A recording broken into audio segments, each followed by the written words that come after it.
Quand on a pris du poids, la première chose à faire, c'est de se dire, est-ce que par hasard je ne suis pas quelqu'un de trop sédentaire ou est-ce que je ne suis pas quelqu'un qui mange mal?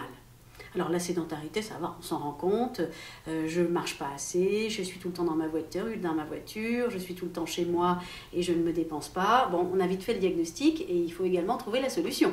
Trouver les moyens de marcher plus, d'utiliser moins souvent sa voiture et de se lancer un peu dans une politique un peu plus sportive. Bon. Maintenant, comportement alimentaire. Est-ce que je mange bien? Est-ce que je prends un bon petit déjeuner le matin?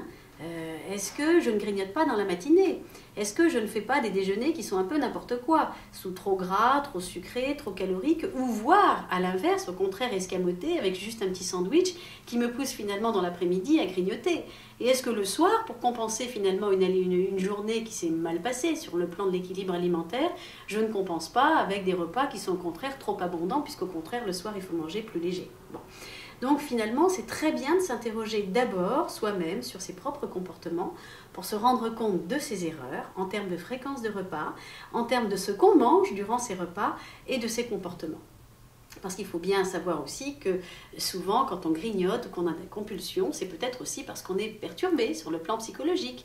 On peut être stressé, on peut être anxieux, et on a besoin de se rassurer, de se conforter en grignotant. Vous voyez, donc finalement, les causes sont multiples, mais je crois qu'au départ, il est important de s'interroger et de s'analyser pour se situer par rapport à une vie qui est plus saine, plus étendue et plus équilibrée, afin de trouver ce qui ne va pas et la solution à y apporter.